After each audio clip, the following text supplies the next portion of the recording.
All right, FFA, what's up, everybody? Good morning. Hopefully, this call stays live for us today. I know it's been kicking us off here lately, but super excited as we jump start into a call that I think is going to change your career. Actually, I know it's going to change your career. Getting to hear from some agents who broke the 20K club last month. So it's one thing, all right, to have a big month. It's another thing to have over a $20,000 month. Okay, so make sure you guys get ready to take a lot of notes from these agents and how they go about their business, how they set their weeks up, all of that stuff. Check it out, over $5,000 a week in not just written business, but net issued, paid, approved, quality business that stays on the book. So the agents that are going to be jumping on here shortly hit that feat last month, but they also hit it consistently month in and month out. And it's not been their first month hitting those kind of numbers. So I know they're going to have a lot of value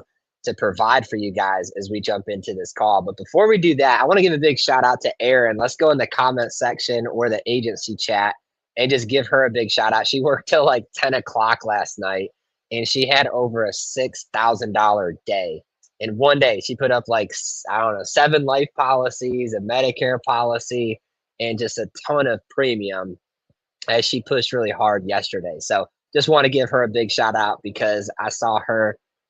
She gave me a call to close right at like 9 o'clock at night. She was still out there hustling and helping people. So big shout out to Erin, but big shout out to all of you as a whole yesterday. You guys went so hard. I know Jess Graham was on the phone for over 3 hours trying to lock down a sale, and she ended up having a huge day for herself as well. So many big things happen. So many of you guys are pushing to new heights, and I love seeing it. But without further ado, guys, we're going to jump into the 20K club. We have a handful of agents that hit that mark that wanted to jump on here and share some advice with you guys. So if you guys have any questions for them, put it in the WhatsApp chat. I'll do my best to look at that chat and ask them if you haven't. But I'm going to bring all of them on here at the same time, and we're just going to go Q&A style, all right, all together on this call. So any questions you guys have, drop them in the chat and we'll be sure to ask them. But first up, we're going to bring KZ in. Big shout out to her. She had a huge month last month. Kaylee, welcome to the live feed. Good morning. Good morning. Can you hear me Good morning. Hey, I got you. Thanks for jumping on here, KZ. We've got Kay jumping on here from the Honey Rock Agency. Both of these ladies had a huge month individually, but then both of them also had huge months as teams. So big shout out to you, Kay and Kaylee. And then we're going to bring on Dennis here as well. So Dennis crushed it week after week, agent of the week for him. So Dennis, you are live with us as well. I appreciate you guys for jumping on here today. Good morning. Good morning. Awesome. Hey guys, so hey, hats off to you for breaking that 20K threshold, putting your name up there at the top of the leaderboard. But there's a science behind that, right? I know you guys have this business nailed down to a T for being able to hit that. So my first question for you, all right, and anybody can take it or we could go to each one. You guys run it however you want to, right? But my first question for you is why run so hard, all right, in this career? Why did you guys choose to put in so much work last month? What's the reason? What's your why? Kay, you want to go first? I heard Kay first. Okay. Good morning, everyone. Thanks for having me. My reason is a lot different than most of yours because I'm probably the oldest person on this team. So I feel like I have less time. You have to run really hard so you can play really hard. And right now, we've had some life changes that are causing me to really run hard, these next 10 years so that I can retire with my grandbabies and, slow it down a little bit. Plus, I have two daughters that have joined my team that, you have to lead from the front. And so you can talk all you want, but they really watch what you're doing. And that's the bottom line is they're not going to do it if I don't. So that's awesome, Kay. So you're just showing them who the boss is, right? Letting them not forget it. Always showing them who the boss is. That's awesome. What about you, KZ? What's your why? Why'd you choose to run so hard last month and hit over 20? I mean, honestly, like we going in like every single week, I always like just say to myself, like my minimum is 5K. I really don't even look at my AP day to day. I mean, yeah, I do put it in my tracker, but I just put the activity in, and the AP will follow. But I mean, one of my biggest goals this year is just being the best version of myself that I can be for me, for my family, for my team, and that's what I'm holding myself to, and I'm just running with it. So Love that. You guys are setting the stage, right? Both of you had like record team months last month, and then on top of that, you guys led the way in individual production too for your team. So that's awesome. And Dennis, what about you, man? You're the one guy up here representing the men today, so I appreciate that. But what about you, dude? Why do you choose to run so hard? Everybody sees you put up, 10, 15K weeks back to back to back. What's the goal behind it? So, good morning, everyone. Thank you for having me, and thank you for letting me share. I would say I love talking to, I'm just a people person, just wanting to help out as many people as possible. And I feel like we have the best system and opportunity to do that every day. And if you're prepared and go out there, and I would say last month, all I did was hold myself more accountable.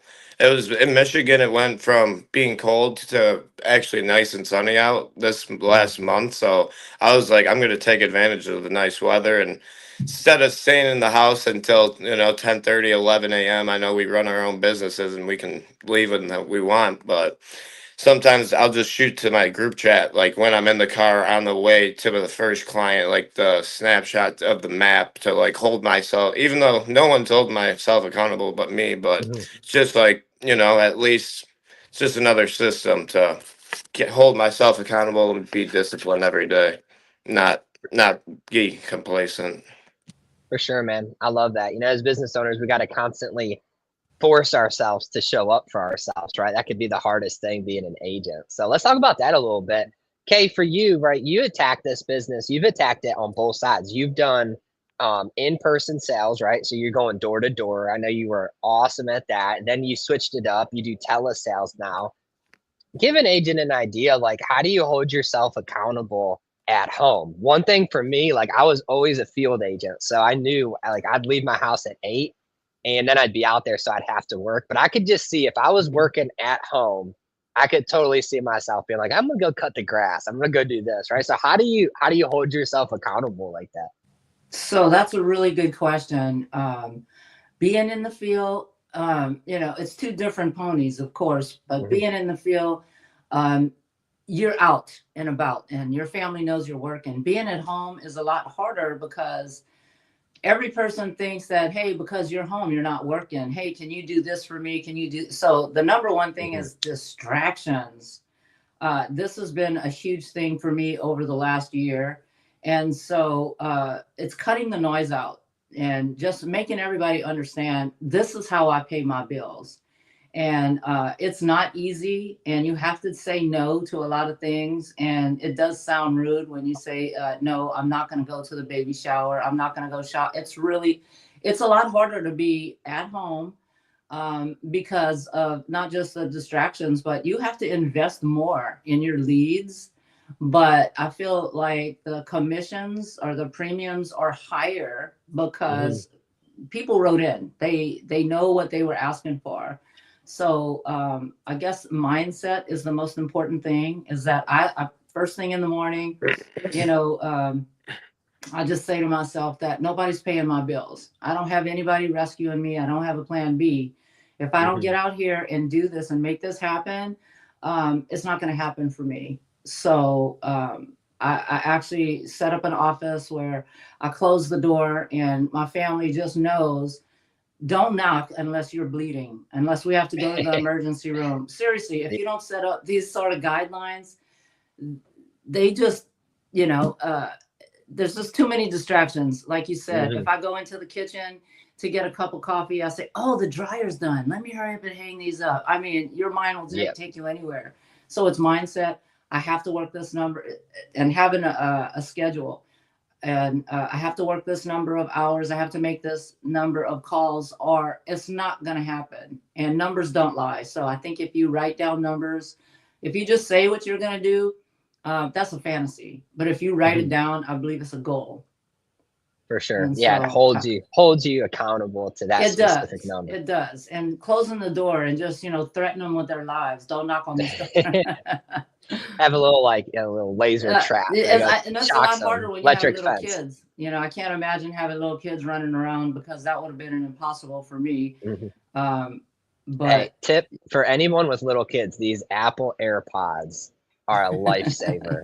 Because we've been, on spring break and with all the kids, we still work like 24/7. Anytime I take a phone call, I put these things in and you can't hear all the kids screaming in the background. So yeah, it works out pretty good. sure. But I love that, Kay. So being able to do both from home and in the field. KZ, same question for you, right? So you're married, you've got a little one, you're juggling a lot of different hats, the mom hat, the wife hat, the business owner hat. How do you structure that, right? Because I think a lot of people are in a similar situation where they're like, I can't even see hitting a $25,000 plus month, 5K a week, just because they're running kids to school, daycare, this, that. So how do you work all of that?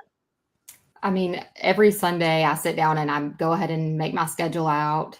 This week we only have the sitter one day. Mhm. So we had to, kind of reach out to a few extra people for extra help in the afternoons, but we made it happen. Like Joe's been going to the gym in the evenings. I said, that's not going to happen this week. You're going to have to go in the mornings. I'll take her to school, but I'm going to need you in the afternoon. So, we just had to adjust our schedule but I make out my schedule every Sunday. I send it to my direct coach. That's my accountability right there. But I also, I share it with Joe as well. And just throughout my day, every single day, I really do. I turn to WhatsApp for accountability for me, but also like for others. Like when you see me post a selfie in the mornings, like when I'm on my way, like that's for my mental of holding myself accountable. Like, shooting for a 2K day or, shooting for a great day or whatever it may be. Like I'm calling it right then. And that's me just showing up and trying to hold myself accountable for that. I'll shoot a text to Joe throughout the day of, a selfie of me and a client or whatever, and just continuously, being accountable with whether that be you guys or with my spouse, just somebody that is on me every day and knows what I'm doing. So For sure. Yeah, it takes a lot of especially with the childcare, right? Like you got to have like a whole backup selection of babysitters and daycares, different things like that. It's a lot. That's a lot to go into it, for sure. So awesome work to you, KZ. Dennis, question for you, man. How many people should an agent be sitting or presenting to every day to hit the kind of numbers that you're hitting? I would say you have to at least sit with 5 to 7 people. And Mhm. if you don't have a daily planner like this, and I used to like hate the daily planner idea and stuff, but you have to make stuff that's fun for yourself. And what I Mhm. mean by that is like my daily planner, it's like written in, I go get like fun pens that I like to use, like purple, and Mhm. highlight as I go through my day each little portion. I make it fun for myself, and I think Yeah. I get dementia or I'm having early Alzheimer's because I have like millions of these things. Yeah. Anytime I talk to a person, anytime, like they're everywhere Yeah. downstairs. I find them in weird places in the laundry Mhm. room. I'm like, what? Oh, call Miss Johnson. It's in the Yeah. laundry room. I'm like, what am I doing? But that's how I kind of keep track because there's just so many people and we sit Mhm. with so many faces. And so there's been, I just learned the lesson of I talk to so many people that I could help throughout the day. And if I'm not legitimately writing down, hey, what's your name and number, and following Mhm. up with them on like a sticky note Yeah. or your notes in a daily planner or the notes in your phone, just staying really organized, and that really just keeps me pushing. But I would say 5 to 7 at least. You should be able to at least help 1 or 2 of those 5 to 7 people. Then the Mhm. question then comes down to, are you willing to put in the work and get out there at 8 a.m., 8:30, catch them before Mhm. the coffee, catch them before the what I schedule my day. I go and see the 70 or 65 and above, 65 to 80-year olds Mhm. from 8 a.m. until 1 or 2 p.m. After that, I switched to the lead stack of 65 and above and go hit those people. Because in the Yeah. morning, all the old people are good. They're in a great mood. They just ate breakfast. They're more willing to talk. They have more energy. I'm not Mhm. wasting time knocking doors on people that aren't going to be home. So I, Yeah. like KZ is saying, as Miss Gilbert was saying, you got to prepare. It just doesn't happen with luck or magic. Like it, Mhm. you have to prepare each and every week. This is for this week, but like even like last week there was a sticky note from last week that I still have to follow up on. And every week I change the colors. I make it fun for myself. You got to make it fun, you know? Yeah. You got to not want to like, oh, I got to organize this stuff. Oh, you know, like you got to Yeah. like you got, you know, have fun with it. So Yeah. you know, you're running your own business. You can do whatever you want. I've had agents that are super organized, and then some people, like I was telling Ryan the other day, some people that can't even, they make a password and forget it in 2 seconds. It's like, oh, if you Yeah. want to overcomplicate your life, you can do that, but there's a lot more simpler, you know, resources that you can use. And some days I get in my car and there's just sticky notes of random names that are just money just sitting there. Dude, it's just Hmm. just reach out to them. And it's just Yeah. one phone call. And they usually answer because they're not talking to anyone usually. But sticky notes in a daily planner and holding yourself accountable, I'd say. Love that, man. I love that you said 5 to 7 too, because that's really, sometimes guys, if you're an agent and you're struggling right now, it could just, you're just not sitting with enough people. Like that's just the problem. You're only getting up to the plate 1 or 2 times a day, and you may or may not sell those people. Like, but if you sit with 5 people a day, it's almost impossible not to sell something that day. Like you just, if you go 0 for 5 in a day, it's just like that's the outlier. That's like the one day out of the year that's going to happen. But like you said, Dennis, you're usually selling 2 or 3 out of 5, 7. So just got to get out there and stay organized. I love that you keep it fun because that's what you have to do. You got to treat this like it's a game. Like business is just a game. This industry is just a game. It's all about how much fun can you have with it. It's like playing Monopoly. Sure, you're going to get beat up here and there, but you're going to win, at the end of it. So I love that. But Kay, question for you, right? Let's talk about leads. All right. Agents sometimes just they overthink them. They're all over the place with them. They've tried every lead vendor in the world and none of them work, right? All these things. So, what is your attitude towards leads? That's a And great question. while you answer that, Kay, I'm gonna plug this computer in. So keep going. I'm still with you. Okay. Okay. I was just gonna look, a lead is a lead is a lead. It doesn't matter how old it is, it doesn't matter where it came from. My mindset is that God gave me this person, and it's my job to go and resolve this lead. It's not about how I feel or try to mind guess what they might have, in their bank account. My job is to get them on the phone and to present the information, and then, to answer any objections.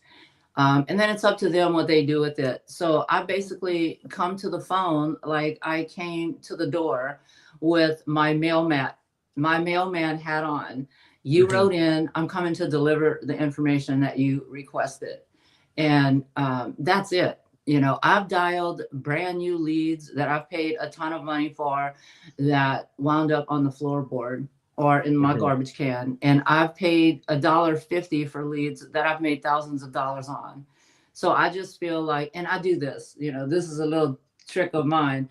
Before I buy a lead, I always go before the Lord and I say, God, you know what I need, because he Mhm. always does. He knows the outcome. And I just say, all right, I'm going to trust you because I'm investing this money uh, into my business. And so whenever I purchase these leads and I feel like, man, this is not a good day, this is a horrible batch, I have to remind myself, God gave me these people to talk to. And even Yeah. if I don't make money, he's going to teach me a lesson. So who am I not to get to my computer and make this work? And then it's up to God. Look, it's already written. Our stories are already done. And so it's just, what are we going to do? Am I going to just stay in bed? I'm going to make all these excuses, or I'm going to go to work. God said Mhm. he had a purpose and a plan for me, and the plan was to prosper me, not to make me poor. But I can't just not do my job. I have to go to work every day. And so this is how I hold myself accountable, is that I have 200 leads sitting in my account right now. And I don't have, there's no question, I don't have an option not to work them. And so that's what I do. A lead love is that a tip, yeah. lead. Don't tell me the leads don't work or they suck, because I'm going to say you suck. Let's That's try so it true. again. Look, Yeah. I've called some people 10, 15 times. Some people have hung up on me, cursed me out. And then so I'm in a dialing system where sometimes they accidentally get rotated. Just recently, I had a red marker, do not call. And I said, Yeah. oh, shoot, before I could hang up, the guy answered. It's a timing issue. Yep. I acted like it was brand new. I had notes about how rude he was, and I wanted to stick it to him, but I just didn't. I just sat there. I pretended it was the first time I had ever contacted him, and I made over $1,000 on that lead. And That's so crazy. I was like, it just reminds me, look, God's timing is perfect. He gives us what we need. Are you going to go out and do your job? Period. That was fire right there, Kay. I love that you said that you pray a blessing over your leads. Always. Like, that's one thing. Every time I'd go out in the field, whether it's just going to sell, whether it's going to train with a new agent, I always just say, hey, please help us to have a good day today. Let your will be done for today. I don't care if I sell something or I don't. I just know that if I'm going out there and showing up, the opportunity is going to come. But I think one of the things that I love most about this job is you don't necessarily know when the opportunity is going to come, but it's up to you to keep showing up. And it's just riding on faith. You know, like some of the best agents, they ride on faith. They just go out there and they're just wait. They know it's coming to them, right? If they ask about it. But some agents don't do that, right? They doubt the leads that God's given them, just like you talked about, Kay. You know, like maybe they're looking at this batch of leads and they're like, oh, these aren't any good. There's a reason you have them. And if I could just add one more quick thing, For sure. is that your time, whether you're in the field or on the phone, is not wasted, even though it feels like it sometimes. Last week, for instance, I had spoke to this woman 7 months ago, and I wrote in the notes, don't waste your time. This is a waste of time, because, you know, our time is valuable. And the longer you're in this business, you understand who's, you know, a potential and who's not. So, and then I get this random phone call the other morning, and the name did look familiar. But so whenever I get a phone call, I always look in Notability. Have I talked to this person? Or I'll go to my ringy, and nothing came up. So I answered the phone, and she knew who I was. I spoke to her. I gave her quotes, and that's music to my ears. And so long story short, I wound up closing her, and I wrote into our little chat, your time is not wasted. Even though you think that the leads suck, you just don't know what God's plan is. That woman had some issues, and now she just had funds to be able to move forward. And thank God we were able to help her. And so that's why I tell agents, leads aren't bad. They don't suck. There is a purpose in them. Sometimes we don't even sell insurance, but you might say one thing that could change somebody's life, or it'll resonate with them, and then they'll remember you. And it might be a year or so later, but you know, hopefully you're still in the business and you'll be able to close this. So don't think you're wasting any time in the field, on the phone. Just do your job and trust God to bless it. That's so true. You can't get caught up in the moment. You got to look at the whole picture. I remember, it's so funny you mentioned that story, Kay. I remember I sat down with a gentleman and his wife, and he was 83, his wife was 80, and they just weren't having it. Like, they were just not rude, but just, you know, like, okay, get to your sales pitch type of people, you know? And I remember he had a veterans group life insurance plan. He was a retired vet. He was paying like $400 a month. It was going to keep going up on him. And I told him, I said, hey, look, you know, you really should look at getting a whole life plan. If you want to keep that one, keep it. But this is eventually going to outprice your budget. You're not going to be able to afford it. And they kind of laughed at me like, we're good. We're going to keep it. I'm like, all right. You know, but I spent like an hour there.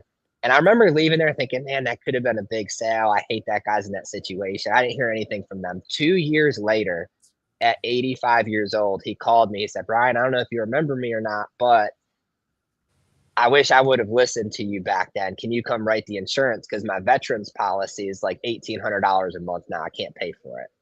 I went there, wrote him the plan. A year later, he passed away. and his family got the death benefit money.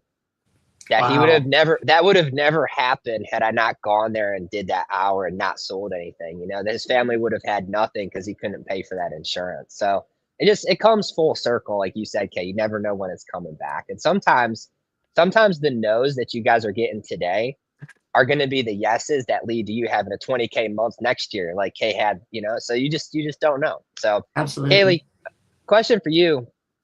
How do you attack leads in person, right? One thing that I think you're very good at is you're getting in the door. I don't think I've ever heard you struggle getting into doors. It's been a while, right? So maybe you did when you first started, but I feel like if you have a lead, whether it's an old lead, new lead, whatever it is, you're getting in the door. So what's a tip you have for an agent who just struggles sitting down with enough people?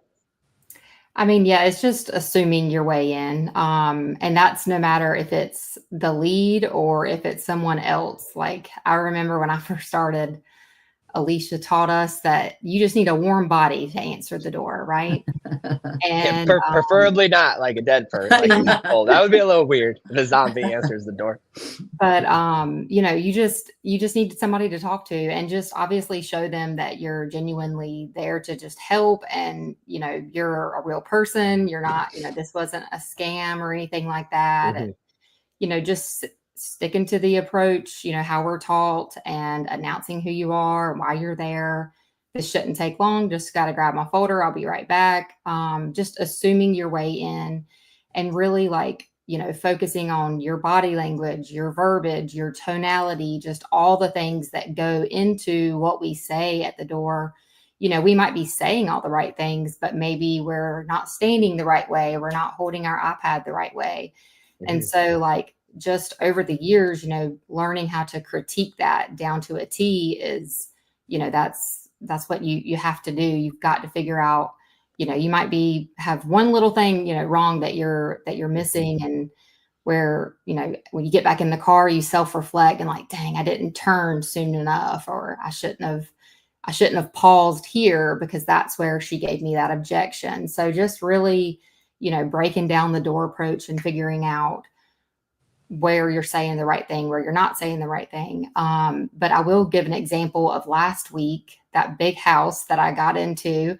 That lady wasn't even the lead. I was there looking for a gentleman. Actually, I knocked on the front door. It was like this home, it had to be built in like the early 1900s. I go to the front door and it looks like this house is abandoned because just everything I could see in the windows, it just looked like things were covered up, and like maybe they were trying to do some work on the house. But I'm still knocking, and I'm like, okay, I think this house is just abandoned. Well, I'm like trying to call the number's disconnected, and I'm like, dang it.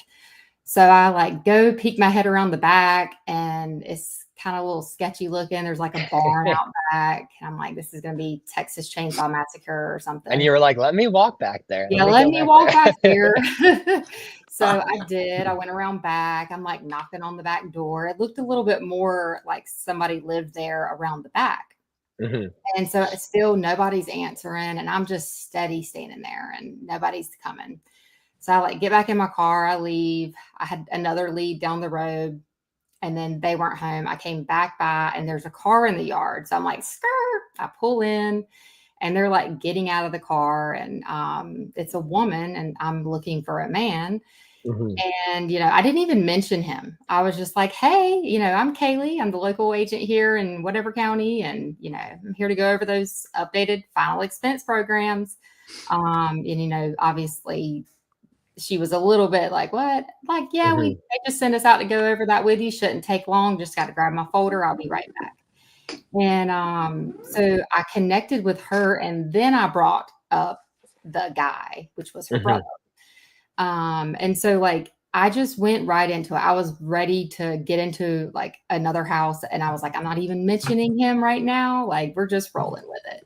So, just assuming your way in and making it known that you're there for a reason, you have a purpose, and just showing people that you're genuinely nice and there to help.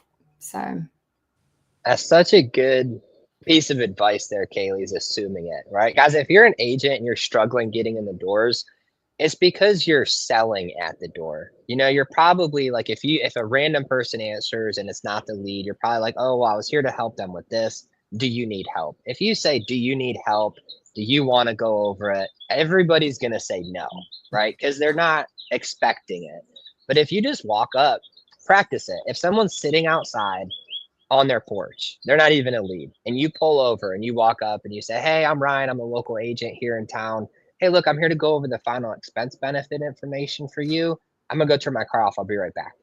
And you just assume your way in it. You're going to get in the house. Like, you're going to do presentations. It's so simple if you assume it. So, Kaylee, did it feel kind of weird for you at first, just assuming that? Like, you know, think back to when you were a new agent and maybe you didn't even know, maybe it was a neighbor or whatnot. Some agents are like, well, I don't know how to assume. I'd rather just like want them to let me in. How do you like bridge the gap and just start saying, hey, I'm coming in to go over this information with you? Yeah, I mean, she looked very, she looked like my kind of client, you know, and she was getting stuff out of her car. I was helping her. So like, I just hopped right in, helped her, and, you know, I just started talking to her that way. I mean, like just kind of jumping in and, you know, obviously if she were behind the door and had to open the door, then yes, there's going to be, but I try to always, you know, if there's a dog, if there's, oh, this beautiful day out here, or just something like to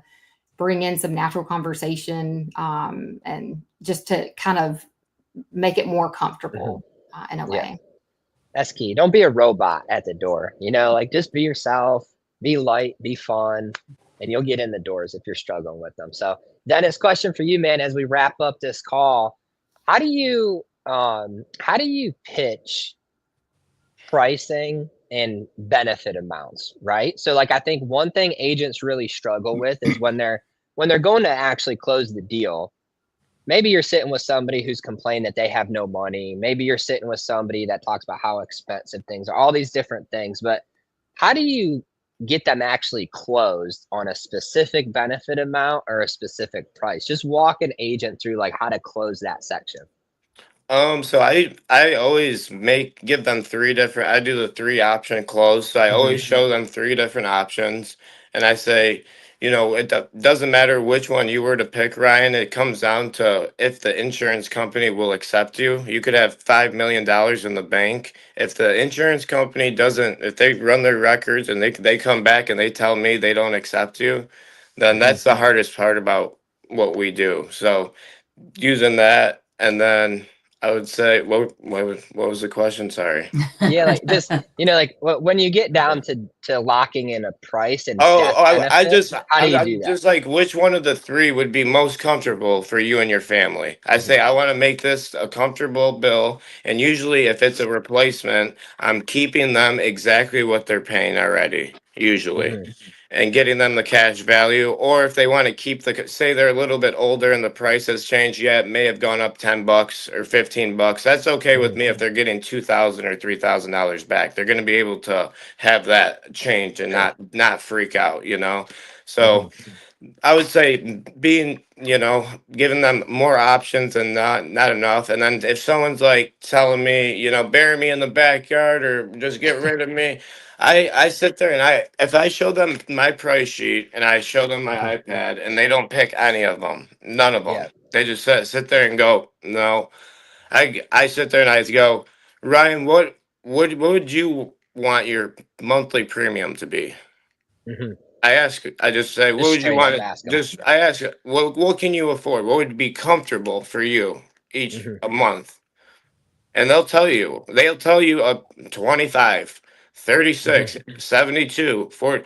Okay, great. As soon as they say that number, I ask them that number. What can you afford? They spit the number out. I say, perfect. Go grab your driver's license. We'll see if we can get you approved. Put my head down.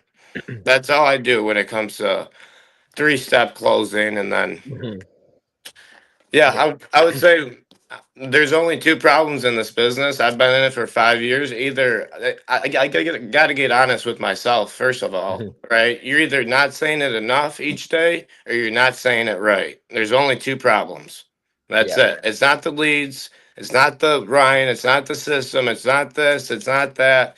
You got to be overly prepared each and every day. I go out there with 2 different portfolios personally. So like one of them's for Wayne County and then one of them is for Oakland County. So if I go out there right now in the next hour and they start pooping on me in Oakland County, I throw this binder and it's sectioned out by lead. Yeah. By each section goes by each zip code of leads in here. Yeah. And if I get a bad vibe right off the rip, I throw this portfolio to the side and I grab my other one and I restart my day like nothing happened. That's awesome. And I don't go until I talk to someone, you know. Mhm. You eventually it's a numbers game. Take the pressure off yourself and put it on the system. I have faith that we have the best system in place. It comes down to if you're willing to put the work in, be out there and, you know, lift the pressure off yourself and put it on the system. It's a numbers game. Getting the no's is great to me because it just means I'm getting closer to the yes. It's just having the amount of patience and going through the people. Amen to that, man. That's gold tip. I love that. I know when we were talking on the phone yesterday, you said that, hey, you tell all your agents, right?